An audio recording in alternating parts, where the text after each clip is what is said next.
Welcome into the studio. It's the Real Kipper and Bourne Show. We have a Leaf Hour edition of our program, a rare But why? 2 hours. They made us come back for a press conference. Brad Treliving, general manager of the Toronto Maple Leafs, addressed the media today for the first time since the Leafs were eliminated May 18th. Nick Kiprios, Justin Bourne, Sammy McKee, Derek Brandeo, Jake Schultz, and Jen Rolnick. Wow, we've got an all-star lineup upstairs. First hour is Jen, second hour is Jake. So the thing I will say though, we're on parish watch for Kipper because we were about to come into the studio and he's like, I'm thirsty. Yeah. I'm gonna drink this 25-year-old Coca-Cola. And I said, there's a water cooler right there, man. What are you doing? And he had a sip. Yeah. So hold on for a second. So hold on for a second. I was cleaning out the basement, and my wife's like, "Get these out of here." Yeah. And I had these Coca-Cola bottles from All-Star 2000 with the Toronto Maple Leafs. Right. So not like, oh, they're 25 years old. They're actually 25 years old. I had no idea what to do with them. So I brought them into I brought a dozen into the refrigerator outside our studio, and there was like 2 left. Also, that's hilarious. That is hilarious that someone who didn't bring Coca-Cola bottles saw them in the fridge and was like, guess those are for me. You know, it's also 10 times. That might explain the washroom smells that we have in the studio sometimes. No. I'm sure it's fine. If anyone has any proof that I'm in danger, can you text the show 590-590? 25-year-old cola. Is it still good? Mythbusters. No. And then Kipper's like, took one sip. He's like, oh, okay. Second one, he's like, oh, this is bad. This is really bad. Now I'm a little nervous now because within like 15 minutes, I've had a salami sandwich, two pieces of chocolate, and this Coca-Cola. I have a bit of a tummy ache right now, and I don't know where to point the finger at. That's all right. The juice is good, eh? Still make, oh, yeah. Oh, is that where we're at? I don't know where Drinking we're at Coca-Cola, and we're we got a 2-hour 29th. show. We're May 29th. Quit wasting time. Well, 2 o'clock. We've never started at 2 o'clock. Have we not? I think we did a full year at 2 to 4. No, I thought we were 3 to 5 our first year. I think we did 3 to 5 our second year. 2 to 4? 2 to 4, then 3 to 5, then 4 to 6. I'll text Fab. We are jam-packed with guests as well. Luke Fox will join us, sportsnet.ca, covering the Toronto Maple Leafs. He did attend the press conference with Brad Treliving. Yes. At the top of the hour, Ed Jovanovski will join us, who covers the Panthers. He'll let us know exactly why he believes they're going to the Stanley Cup final for the 3rd year in a row. Yep, pretty good. You watched the Treliving presser?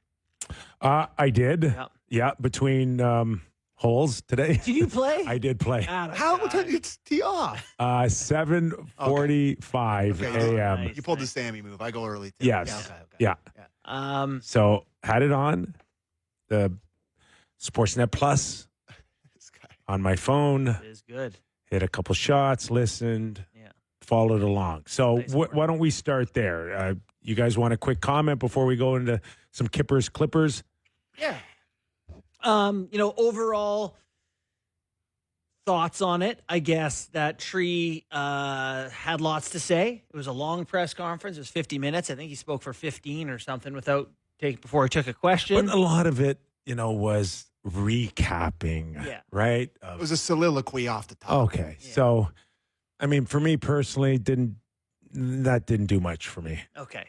Overall takeaways, I think the only thing we had a press conference about today was what's up with Marner and Tavares. What else was there really to say? Your decor is under contract till 2027.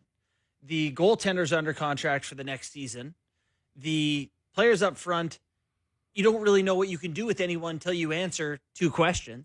Like, you have no idea what you need to do until you know if you have Marner or Tavares, right? So the whole thing was, are you going to have these guys? And if not, and he couldn't answer. No. Really couldn't answer it, but we'll get To his credit, I think it's his fault he can't answer, but we'll get some clips to read between the lines. Sammy, Has anyone reached out to you about it or like asked your thoughts on it? Because it did seem, anecdotally from some of the stuff I'm seeing on X and some of the people like that maybe they thought he did a pretty good job and then he was very forthcoming and like it was, he spoke for 50 minutes. I really felt like it was just a pretty run of the mill end of season thing. But the thing that it lacked for me, and this is probably on purpose, was emotion because of how long they waited. Mhm. It didn't feel like, you do the locker cleanout day and all the reporters down there, they're frothing at the mouth to get their clip. They're excited. Like it's a big day, locker cleanout. Everybody wants to ask the tough questions or whatever. But the team that eliminated them is now through a round. Mhm. They're done before Just you've 2 even weeks addressed ago. the media. Like it just felt like there was no real hardness about it. Like it wasn't like it was Maybe- it wasn't contentious at all. maybe it was on purpose then. It had to have been. But you the don't get what I'm Shanahan saying? thing is a wrench for sure. Like he doesn't know his status necessarily for a bit. But do you kind of feel what I I'm saying? That it do, kind I of do, lacked Sam. emotion. But I think it depends how you feel about what he said about DNA. Mhm. If you feel like he said nothing there and was just being like, yeah, we just got to change our DNA, then yeah, I can see where you're coming from. If you feel like what he said there meant we need to make changes to the actual people here, like we need different people, that's what he means by DNA. All right, let's start It's there. Brad Tree Living on DNA, clip 1. We've changed. We've changed a lot in the last 12 months. There will be change moving forward. That's just the nature of the business. No team comes back the same. We have to prepare, and not all change, might I add, is personnel. There'll be changes in personnel. I think we've changed a little bit. I talked about how we play. We've got to continue to change and evolve our mindset, and we've got to find a way to create the team, both between the years, personnel, to be our very best at the most critical moments. There's some DNA that has to change in our team. That's one thing that I found. If you keep getting to the same result, and that's not to dismiss a lot of the good that happened up into it, when you keep getting the same result, there's some DNA that needs to change. Was there any follow-up after that? There was. I believe Jonas Siegel followed up with the first question about DNA. Okay. How do you change DNA? DNA talk today. Clip 2, please, Derek. When it matters the most, you have to embrace it. You have to embrace it. With all the things that are the challenges in front of you, a good opponent, the stage, what's at stake, you've got to find a way to embrace that moment and ultimately succeed in it, right? The margins are thin. The margins are really, really thin. And